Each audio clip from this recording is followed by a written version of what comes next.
મારો દીકરો અત્યારે મારી આટલી મૂર્તિ છે ને, મૂર્તિ આવી મૂર્તિ મારી મેલડીની જોઈએ છે, કદાચ યુટ્યુબ પર ફોટામાં તમે જોઈએ છે કે સજાવટ મારો દીકરો મારે જાતે જ કરે, કાજલ લગાવો અને બધું બાર લગાવો, શણગાર બધો મારો દીકરો જાતે જ કરે. 4 કલાક બેહવાનું થાય, 5 કલાક બેહવાનું થાય.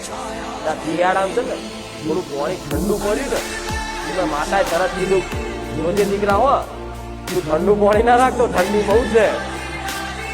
તરત કીધું સેવક ને પાણી ગરમ કરાવો, પાણી ઠંડુ છે, ઠંડી લાગશે. જો કદાચ એ મૂર્તિમાં રહી મારા દીકરાનું એમ કહી શકતી હોય કે દીકરા જોજે હો ઠંડુ પાણી એકદમ ના રેડતો, તો મારો મેરડીનો પ્રેમ કેવો હોય છે.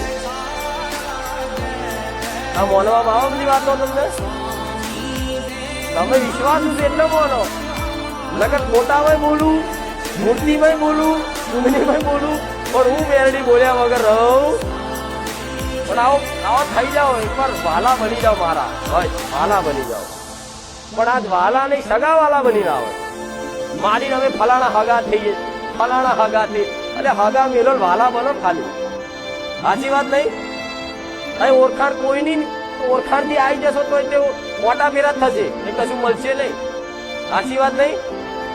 હું તો એ જ કહીશ, નીતિ નિયમ થી જો અહીં ઘૂસ મારશો ને તો તે કદાચ અહીં આવી જશો, પણ મારી કૃપા નહીં પડે. બોલીશ ને કે આશીર્વાદ તોય નહીં પડે, હું ચોખ્ખું કહું છું. મારી કૃપા જોતી હોય ને તો તમારું માન સન્માન પદ પદ બધું બહાર મેલી ના આવવાનું, અભિમાન બહાર મેલી ના આવવાનું, નાત જાત બધું ગેટ ઉપર. અહીં મારા સાનિધ્યમ કોઈ નાત જાતાય ના કરતા, નકર મારો ગુનેગાર પહેલો બનશે. બધા એક થાળી ખાય છે, સમજ્યા? અને કોઈને નાત જાત કરવા દીધી નહીં, કોઈને કરવા દઈશે નહીં. હું બધાના ઘરની સુખડી ખાવા વાળી માતા, અને બધાના ઘરનો મેં સ્વીકાર કર્યું છે.